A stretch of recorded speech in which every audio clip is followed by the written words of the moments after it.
In this video, we'll talk about how to write cold email sequences that don't end up in spam and don't get you fined. There are a couple key things to remember when you're sending a cold email. The first and most important is that you want to abide by the law, which means you need to make sure that your address and your opt-out message are clear in every email that you send, until of course you get a reply. The other thing is that your subject line needs to not be misleading. So you can't say your grandma is about to die to get somebody to open up the email. You can't be misleading, and it needs to be clear that it is a marketing message. So those are some guidelines and some principles that you should abide by. If you don't do that, you're increasing the likelihood that you will get fined. Now, for the rest of this video, we're going to go through the more nuanced things. That will be how to actually get a reply, some of the subject lines that we use, some principles, how many times you follow up, and things like that. I also will be demoing a custom GPT writer that we built that is specifically engineered to write cold emails and cold email follow-up sequences. Finally, we are going to walk through the example that we've been doing in this series, which is the automated shorts system that we are installing into businesses. So let's get started. The obvious way to increase your effectiveness as cold email is to make it feel warm, to make it feel the person reaching out to you actually knows you and took the time to understand your needs and your problem. We never really pitch on the first email. In fact, we always lead with value. The real goal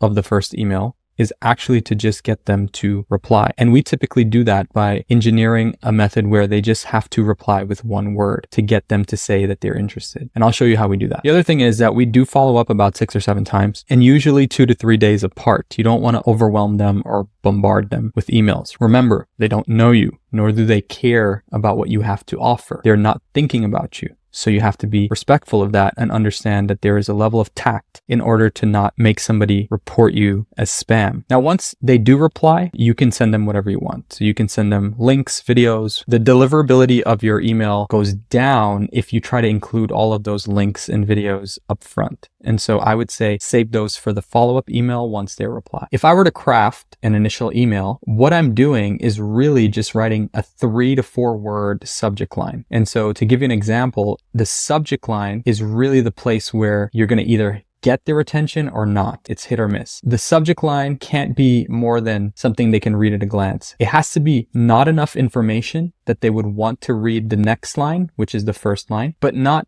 too much information where their brain goes into like, oh, it's too much to read, too complicated. So you want to strike that balance. Usually something like, you asked, Nick, or this you, or on track. Can you verify this? Hey, is this you? Thoughts on this? All of those things are legitimate subject lines that you can use. When you do follow-ups, same principle applies. And these subject lines, I do them even shorter because again, you don't want the people, if they didn't respond to your first one, you don't want to over bombard them with the second one or third one. The next thing I would say that you need to think about after the subject line is actually the first line of the email. The initial line of the email is what people see, and it's the thing that piques their interest because when they're looking at their inbox, Google or Outlook, they give a preview of that very first line. So a couple of key principles are to personalize it, whether you're using their name or their company name. If you can see in the initial email, I put their name, right? So if you use Nick as a placeholder for their name, then in the first subject line, I typically call out their company name because I want them to see that I'm both referencing them and the company they're working on or working for. Now here, again, you're typically asking a question, and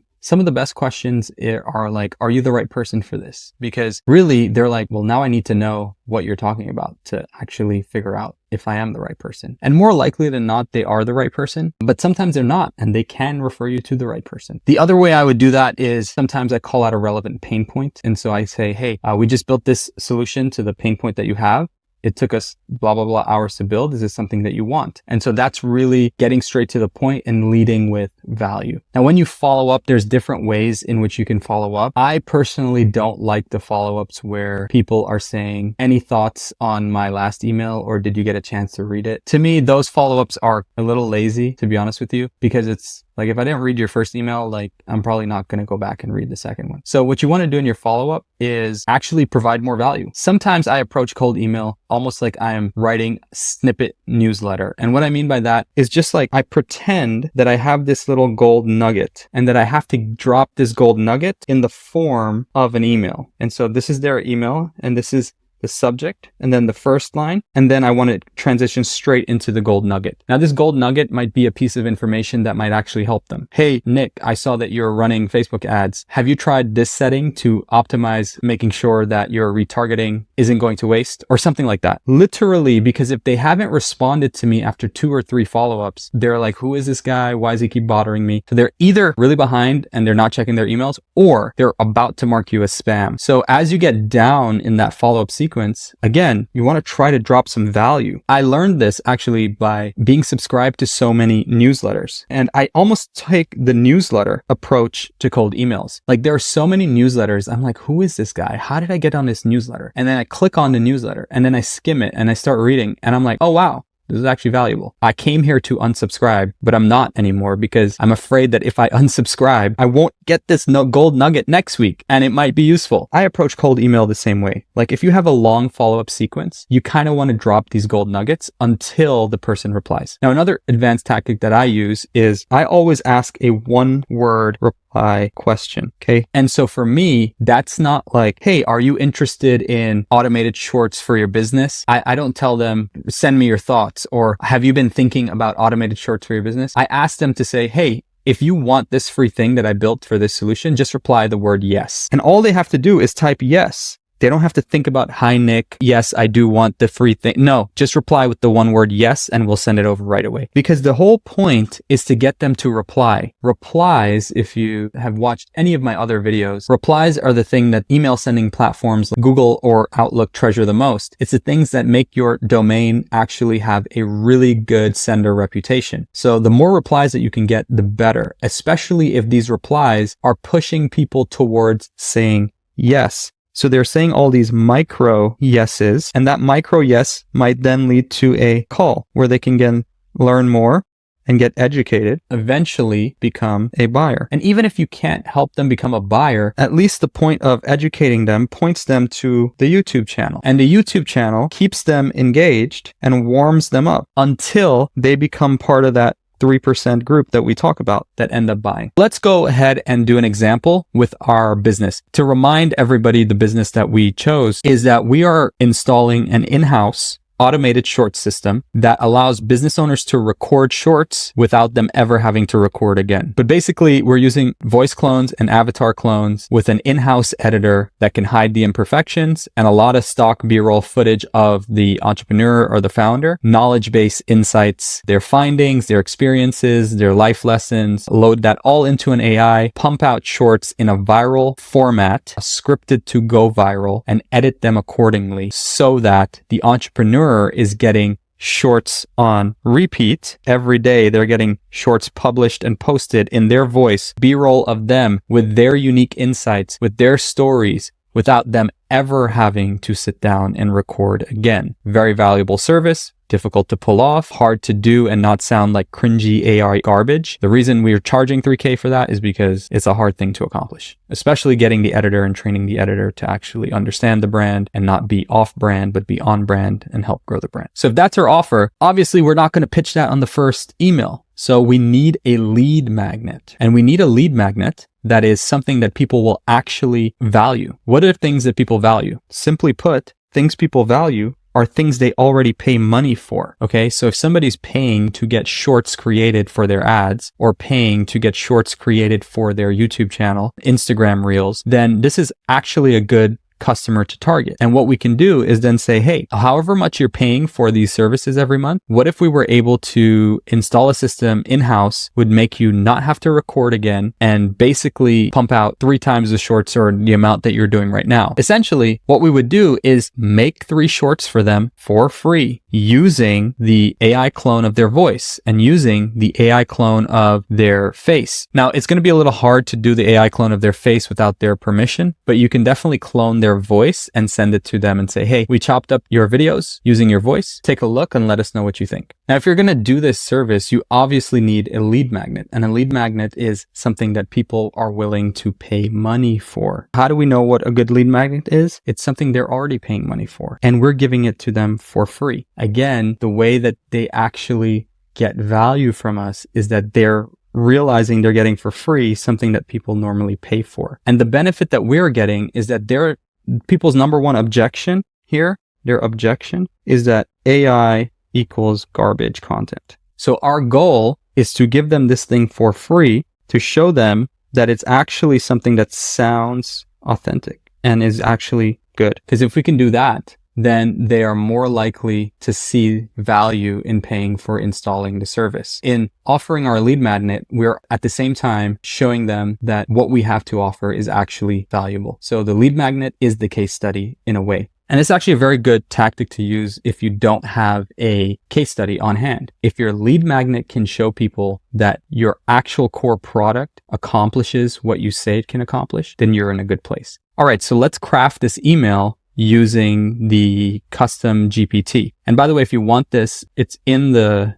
checklist that we provide to you guys. And you can get this checklist, by clicking the link below. But for the time being, just click on the link and let's go write the email. So the first thing we need to do is click the initial prompt. And the initial prompt is basically telling it, hey, we're about to tell you what our business is about. I'm going to provide you details about my target customer. And then I want you to write an email. So I'm going to tell them my target customer is business owners who are tired of being on the content hamster wheel and just want to automate marketing in such a way that doesn't hurt their brand, but still gets incredible viral results. Our job is to install a shorts system in their business that uses AI and a trained editor to clone the founder's voice, face, import their unique insights into a knowledge base that can then be referenced to create viral pieces of content with their stories, unique language, insights,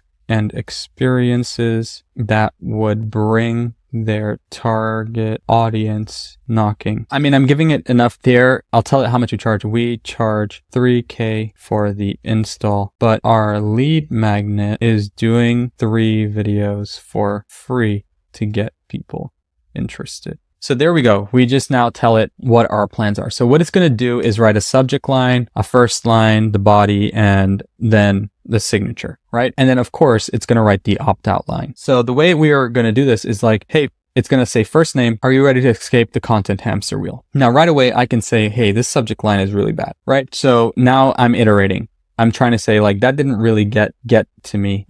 Make it personal, right? So the second one is short, but it's not personal. And so you can keep going on this. Like you can say, make it more human. All right. So again, you can go down the list on this. Sometimes though, I'm looking at ChatGPT and Claude is really a better writer than ChatGPT.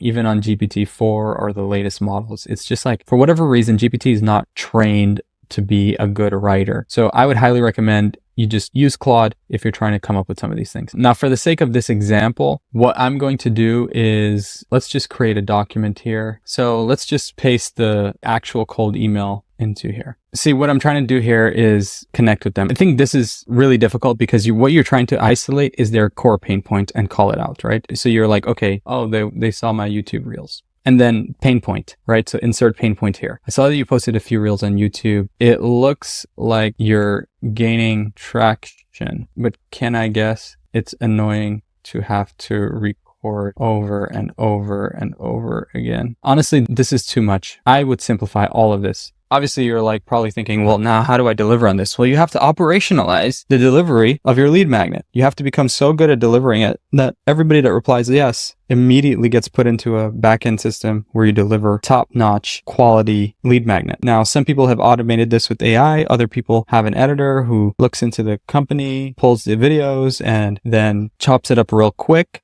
For you, you have to think about how are you operationalizing your lead magnet. For me, sometimes you're like, this is too heavy of a lift if you're starting out. So you might want to come up with a lead magnet that is not so operationally heavy, something that you've built once, but is extremely valuable. Now, PDFs are not going to cut it here. Mini courses might help. Mini courses to drive an outcome might help. Key solutions to problems that they can implement right away might help. Like, hey, I figured out the problem with this particular issue. It's just a few buttons you have to click inside your ad manager. Can I send you that solution real quick? No strings attached or whatever. Those things will work because people will reply yes. Because who doesn't want to fix their problem with a few clicks of a button? Again, what I'm going for here is the reply. Just reply yes. This is my one sentence, one word question reply. And then obviously I have my opt-out, my company name and address. And that's it. That's really my first line. So hey, first name, is this working for you? I saw that you posted a few reels on YouTube. It looks like you're getting traction. Is this something you're thinking about growing? Even that question might not be necessary. Again, I like to cut, trim. I saw it looks like you're gaining traction, but lots of my existing clients hate having to record. If this is something you also struggle with, I have a system that takes you